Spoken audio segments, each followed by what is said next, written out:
Good morning. Hebrews chapter 12. Hebrews and chapter 12. Continuing to reflect on the let us statements in the book of Hebrews. Reading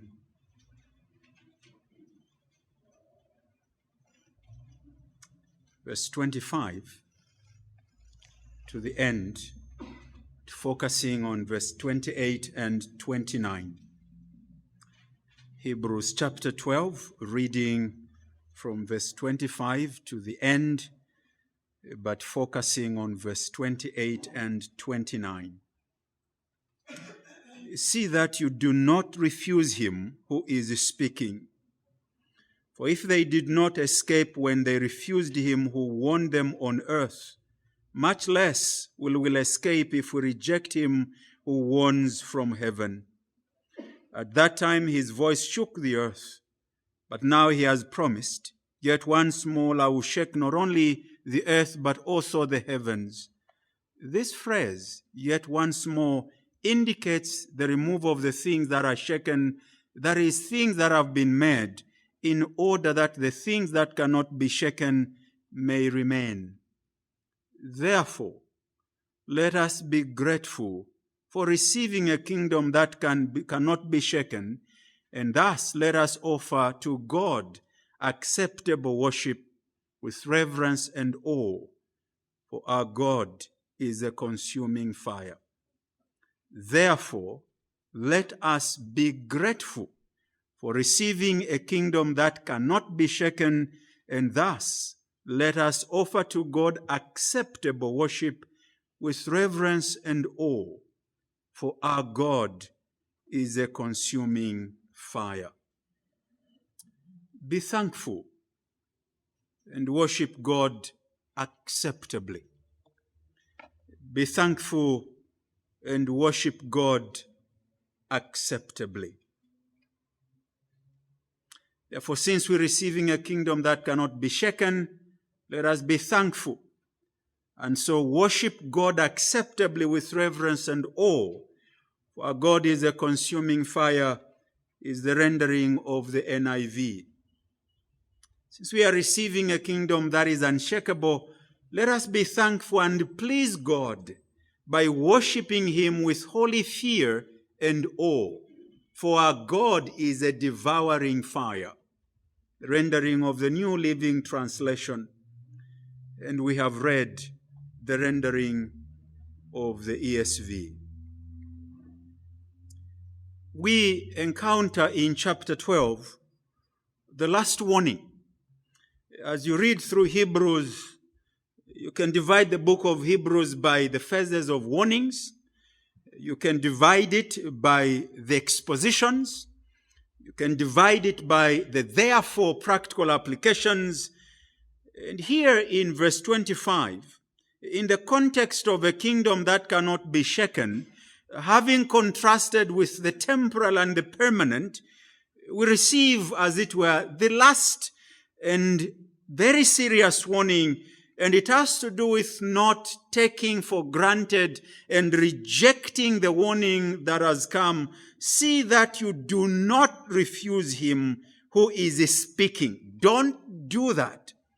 For if they did not escape when they refused him who warned them on earth, much less will we escape if we reject him who warns from heaven. Don't reject the one that has spoken from heaven, because there are consequences for doing that. And then we told the reason why we must not reject this warning, because of what will happen. There will be a shaking of the elements. At that time his voice shook the earth, but now he has promised, yet once more I will shake not only the earth, but also the heavens. In that context, we read in verse 28, therefore, because of this, let us be thankful. The author began chapter 12 by exhorting the saints to run the race marked out for them with perseverance focusing on Christ, the author and perfecter of faith. And is not left that thrust. All he's saying that this running can actually be defined this way. It's a running that must be marked by gratitude, because that must be the natural response to God's goodness in giving you a kingdom, in receiving the kingdom of heaven. But he began by reminding us that we must run each one and corporately the race marked out for us. Having exhorted them to run the race, chapter 12, verse 1 to 3, he proceeded to encourage them to run the race with perseverance, to endure persecution and hardship as discipline from God.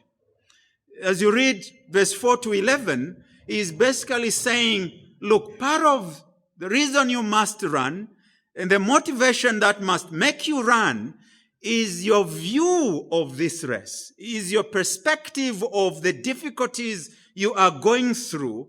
And here is how you must view them. View them as discipline from God. And then he argues in that context that, look, this actually demonstrates that you are legitimate children, because if God is not disciplining you, well, only illegitimate, only artificial children are not disciplined, because even our earthly fathers do discipline us. But then he acknowledges something also, that I'm not saying this will be nice. I'm not saying this will feel pleasant. Discipline at the moment of its being exercised is not pleasant. But focus on this. Its design is for your good. So having exhorted them to run the race, he proceeds to encourage us to run the race with perseverance, to endure persecution and hardship as discipline from God. Having opened up the subject of discipline as motivation to endure hardship, he challenges them to action. In verse 12 to 16, as you read verse 12 to 16, it's a series of activities or action items they must do. Indicated at the beginning that he has this as his pattern of opening up. He gives an exposition or opens up a doctrine and then applies it or calls it to application what he has indicated. So in verse 12, therefore, here is what you do. Lift your drooping hands and strengthen your weak knees, and make straight paths for your feet, so that what is lame may not be put out of joint, but rather be healed. 14 action items. Strive for peace with everyone and for the holiness without which no one will see the Lord. Verse 15, action item. See to it that no one fails to obtain the grace of God, that no root of bitterness springs up. And that's how he continues. And then in verse 17 provides a reason, for you know that afterward, when he desired to inherit the blessing, he was rejected. An example of how somebody who refused to act appropriately forfeited what the Lord had promised. In verse 18 to 24, he reverts to one of his major manner of exhortation or encouragement, the contrast. As you read the book of Hebrews, one of his major styles is to present the Mosaic system, then compare it to what I would call the Christ system. So he says to us, well, Moses was a mediator, that's true. Well, but in comparison to Christ, Christ is a better one. Moses did give you the law, but the gospel dispensation is glorious. Moses and the priests under him did enter the holy place. But Christ has entered the sanctuary in its own league. The priests did offer sacrifices, animals and everything. But Christ has offered himself, not several times, once, because that's all that needs to be done. And that's what he is doing basically in verse 18 to 24, he reverts to one of his major manner of exhortation or encouragement, the contrast between the old covenant and the new covenant. And then you come across, in case you're thinking, where is this contrast? It's right there in verse 22. That as you begin verse 18, for you have not come. This is in comparison to something, you've not come to what may be touched, a blazing fire, and he gives details of it. Then in verse 22, the contrast is introduced, but you have come. So there is this. Some people did go to this. Oh, but you are going to this.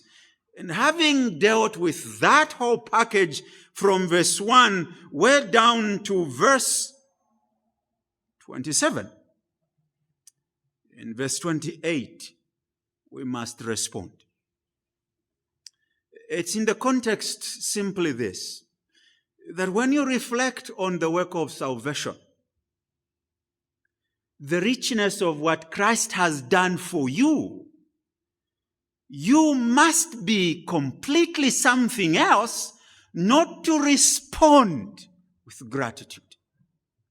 You must completely have missed it. The author is saying, look, I have labored to bring out the richness of what you are receiving, and surely when you appreciate this, you must be. Not just in case, as in many times is the situation, you are unlearning. You're difficult to catch the thrust of what I'm teaching you. Here is my exhortation, therefore.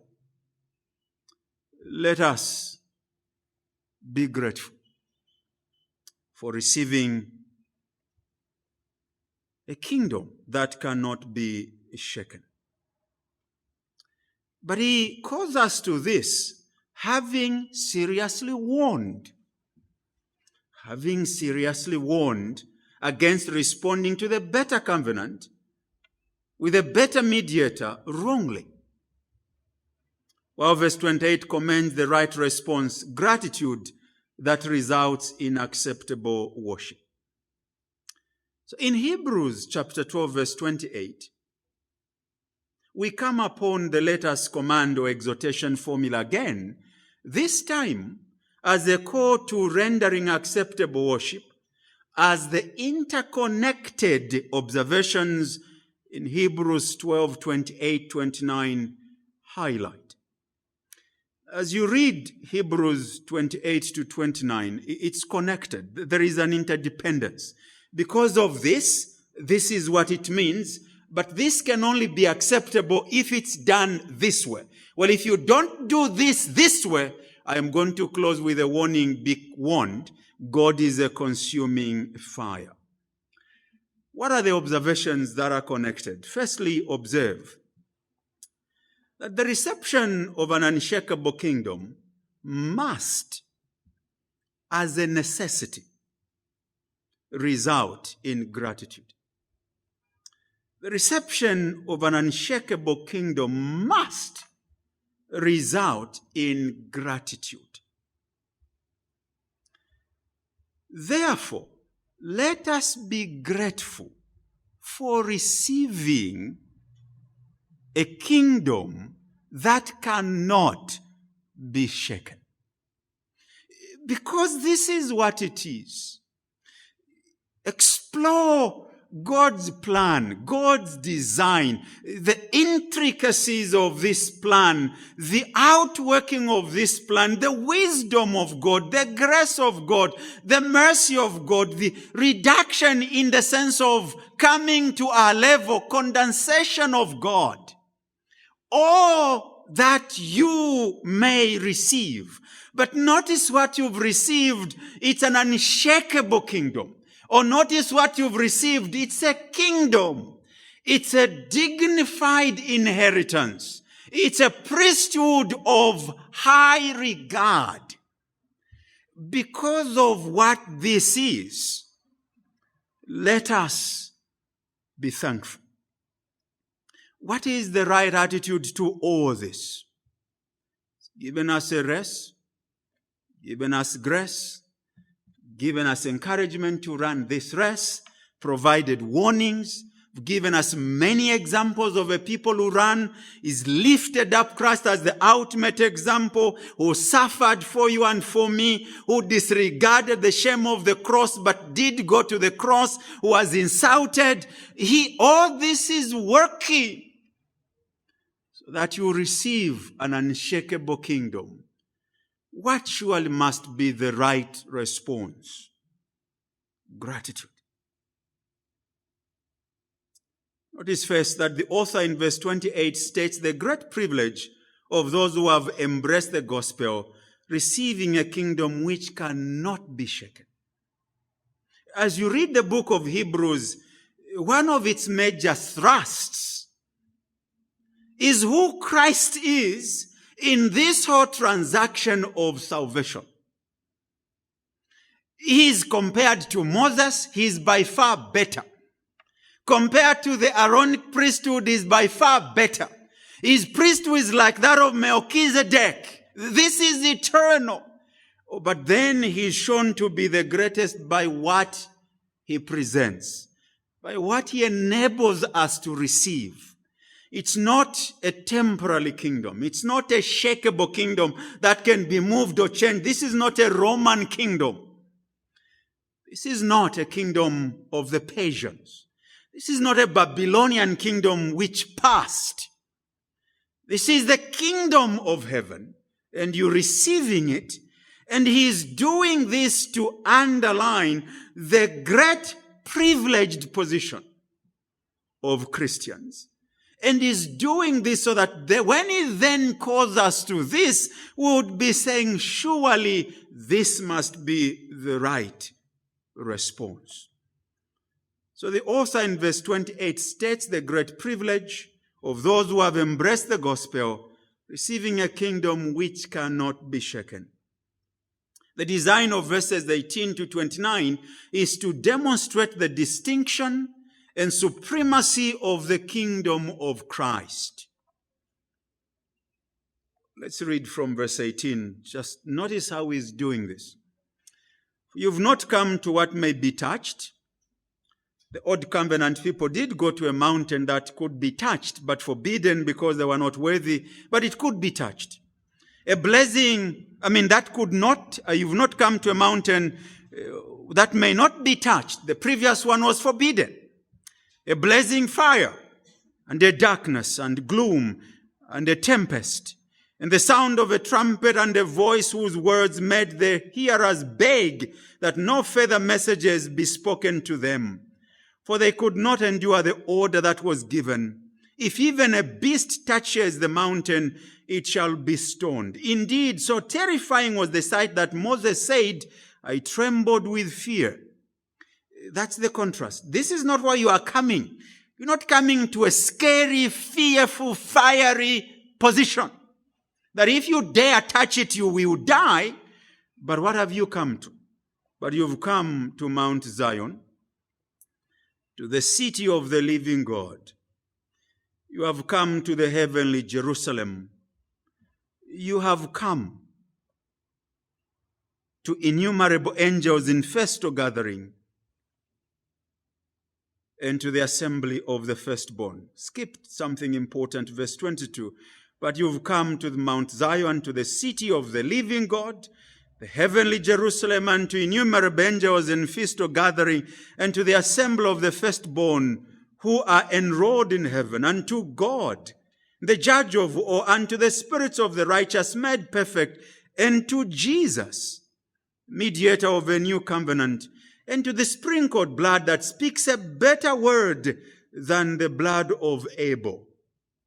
Because this is what you've come to, see that you do not reject this one. Well, this is the right response, therefore, because of where you've come and who is there and what God has bestowed on you. Is how you respond with gratitude. The design of verses 18 to 29 is to demonstrate the distinction and supremacy of the kingdom of Christ. May I say to us, beloved, Nothing is better than Christianity. Nothing. So if you envy some Muslim charitable works, women go on Friday in numbers and they're giving 10 kwachas, and you envy, you wish you were a Muslim, nothing is better than Christianity. If you wished you were a Hindu with many gods, nothing is better than Christianity. If there is anything for which you must be grateful, if there is anyone for whom you must be grateful, it's Christianity and it is Christ. It is a contradiction of life as a Christian to live a life of ingratitude to God. It's a contradiction of what God has given you, even in your worst. Now notice, I hope you know, that he's not writing to a people that are enjoying life. He's writing to a people that are going or undergoing persecution. A people who, by the Roman state, are not even free to exercise their religion. Majority of them in the diaspora, they are scattered, and is encouraging them in the context of suffering. They are not having it easy as we are in Zambia. They were in a worse off situation. They had little compared to us to be grateful for. And it is to such, he writes, therefore, let us be grateful.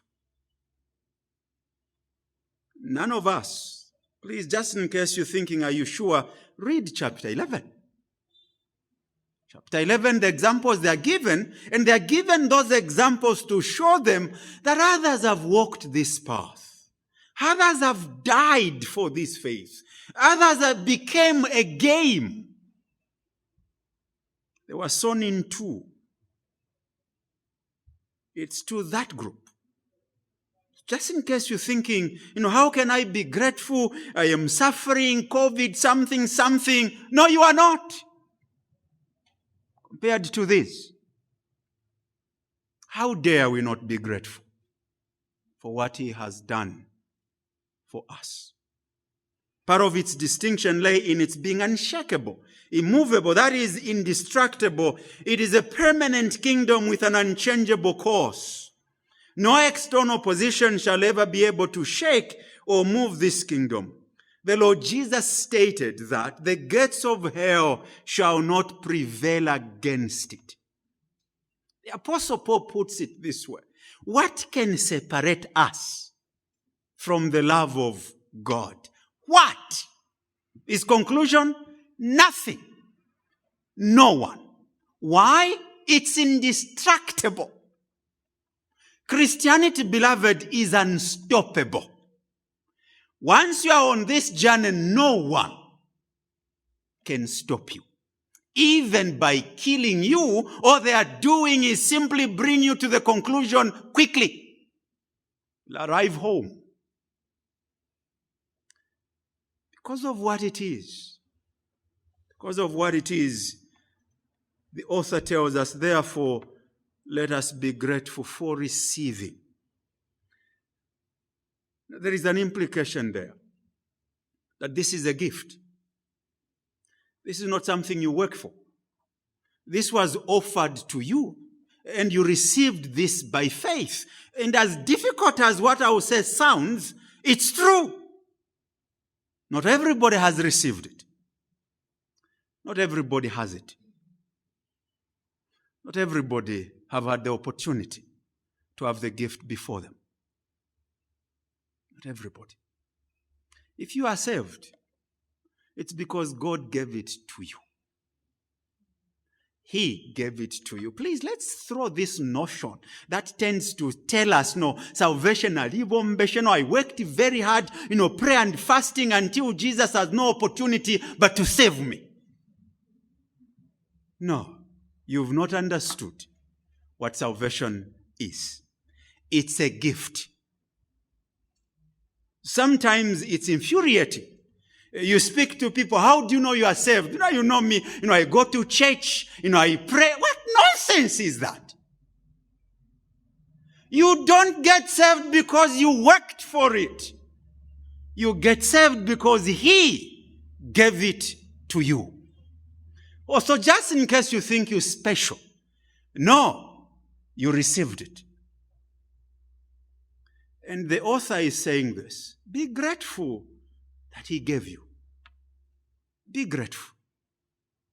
He could have chosen not to, but He chose to give you. Even if you come from the west of villages. And by that I don't mean my village, your village. Even if you came from that one, the reason you are saved is because He gave you. And if He did, the author basically says this to us. Therefore, let us be grateful. Here is my question to us, beloved. What is difficult? What is so hard with going to God and say, thank you? What's difficult? Why are we so stubborn that we are very ungrateful?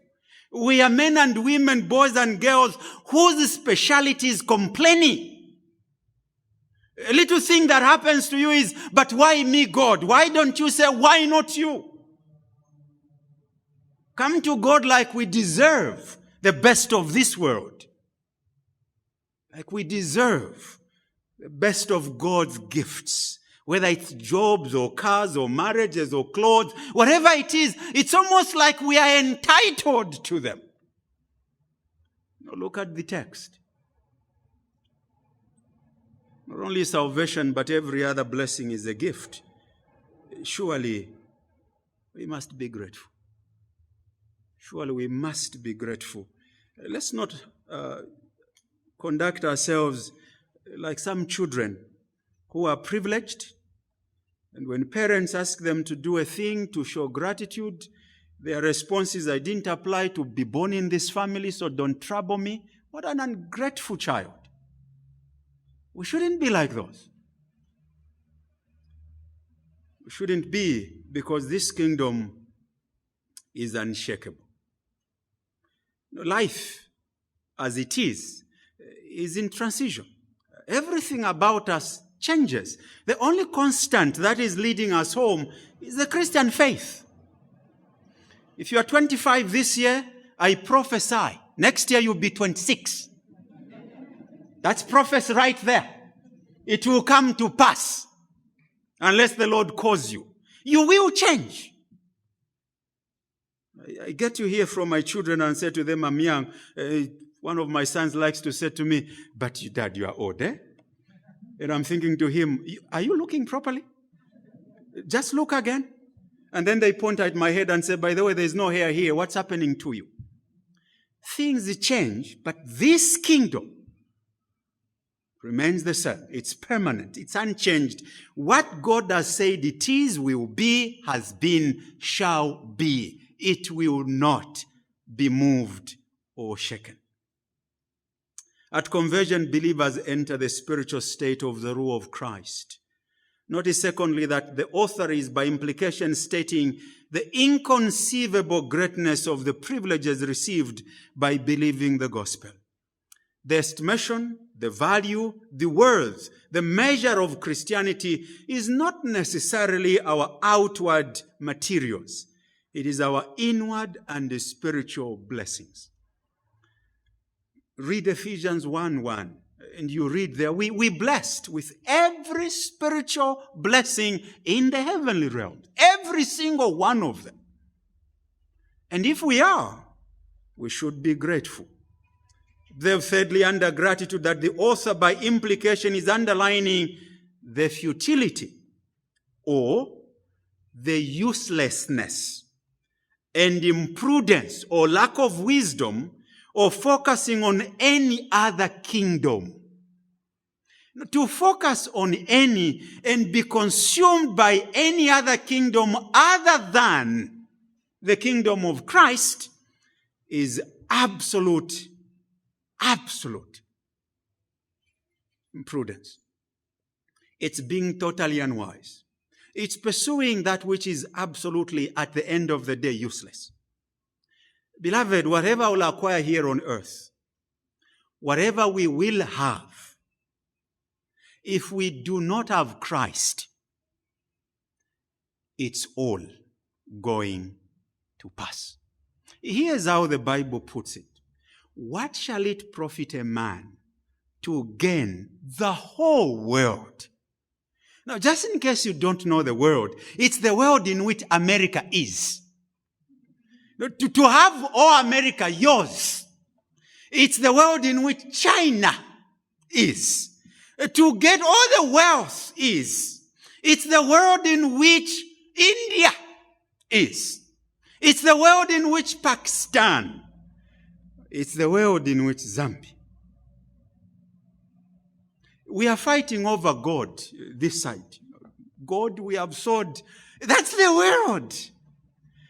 If all that was yours, but you did not have Christ, what shall it profit a man? And if we have Christ, the implication is this: we have all that matters. We have all the wealth in its ultimate splendor and glory. But the author is assuming that everyone he is written to have actually received this kingdom. That's what he's assuming. Listen to the language. Therefore, let us be grateful for receiving an unshakable kingdom. If that's his assumption, my question to you is simply this: are you among those where this assumption is true? When he says, let us be grateful for receiving, are you among that group that can truly say, yes, I have received this kingdom? You cannot afford to be wish-wash here. You cannot afford to be vague. You can't afford to be uncertain. I ask, beloved, are you sure you've received this kingdom that's unshakable? If you have, then the application is for you. Be grateful. Be grateful. There is no kingdom like this among all that has ever been. Everything about it is incorruptible as well as undefiled. Its territory, its subjects, its laws, its throne, its scepter, its sovereign, all are everlasting. Nothing can shake it. No war, no enemy can disturb its peace. No storm, no earthquake can assail it. No internal weakness or decay can dismember or dissolve it.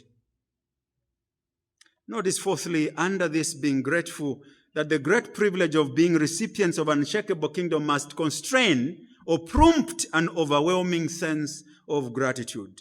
Being made recipients of the inestimable blessings of the unshakable kingdom surely must result in gratitude.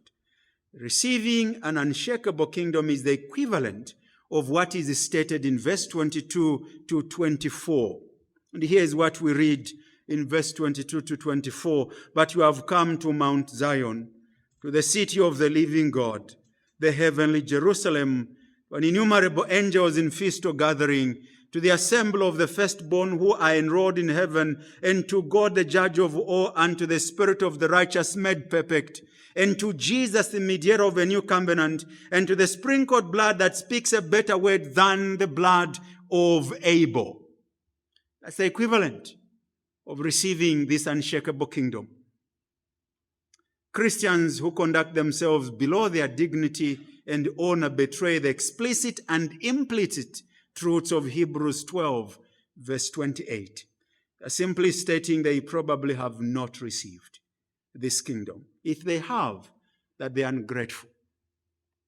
They have refused to listen to the one that has stated it to them. Secondly,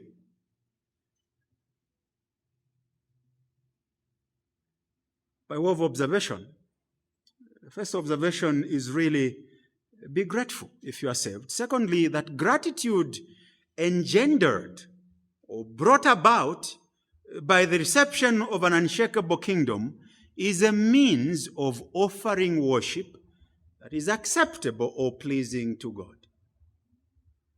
Gratitude or thankfulness engendered or prompted by the reception of an unshakable kingdom is a means of offering worship that is acceptable or pleasing to God. Notice under this observation that the duty that is impressed on the believers on consideration of the great privilege, which is acceptable, pleasing to God, is worship. You say you are saved? Well, verse 28 is saying, when you give thanks, you're simply doing what your duty is, which is a means of worshiping God acceptably. What is implied in this exhortation is that it's possible to practice worship where the worship and the worship are not acceptable or pleasing to God. Please look at the text. That is verse 28. Therefore, let us be grateful for receiving a kingdom that cannot be shaken, and thus, or in this way, or by this means, let us offer to God acceptable worship. Worship can be unacceptable. Worship can be unpleasing. Beloved, the fact that we sing, the fact that we read the scripture, the fact that we come to the Lord's Day and worship does not necessarily mean it has been accepted. And that text is asking us to examine whether our worship actually does fall in the category that is called acceptable worship, or does it fall off in the category of unacceptable worship. It's possible, beloved, to be sincerely convinced that you're doing acceptable worship when you are absolutely wrong. As a local church, I invite you again to go to our vision and our mission statement. There are vision and our persuasion is that will be a local church that worships God acceptably. We're not simply imitating what others are doing. Let me put it properly. I hope we have not simply been imitating. That's what YUCZ does. That's what Seventh-day do. That's what Seventh-day Baptists do. That's what Pentecostal holiness does. That's not our business, primarily. Our business is to investigate the scriptures and say, we will do this because it falls in what is acceptable to God. Let me say this. You obviously are sensing that I'm not finishing. The fact that you feel nice does not mean your worship is necessarily acceptable. Sometimes, we might, somebody may read the scriptures and we're just thinking that's with baritone reading with tenor, just enjoy his reading. The fact that you enjoyed it doesn't necessarily mean it's acceptable. And one area in which this is even most likely to happen is singing. We can sing and even cry. Doesn't necessarily mean it's acceptable. Our homework. We pick up next Lord's Day. What constitutes acceptable worship? Well, let me in summary simply say this.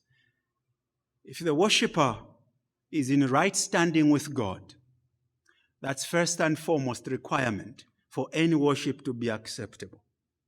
If you are not a Christian, if you are not saved, whatever you do is not pleasing. His interest is not in your activities. His interest is in you. Only when your standing is right will he then begin to say, okay, let's look at your activities. But it's not just any activity. It's what he has prescribed. And as we explore this observation next Lord's Day, you will notice that worship, beloved, is a serious business. Worship is not some trivial, wishy-washy, any way you choose. And what makes it serious and grave is the warning in this passage, verse 29. Worship him acceptably because God is a consuming fire. In other words, you do this activity wrong, you will experience his wrath. I beg us as the local church, let's be grateful, trusting we've received this kingdom, but that as we continue to be grateful, let's worship him acceptably. Probably sense that this is one areas of passion, the matter of worship in our time. And if I slow down here, I trust that you'll bear with me, because it's here where things matter. May I please beg us that we worship the Lord acceptably. Amen.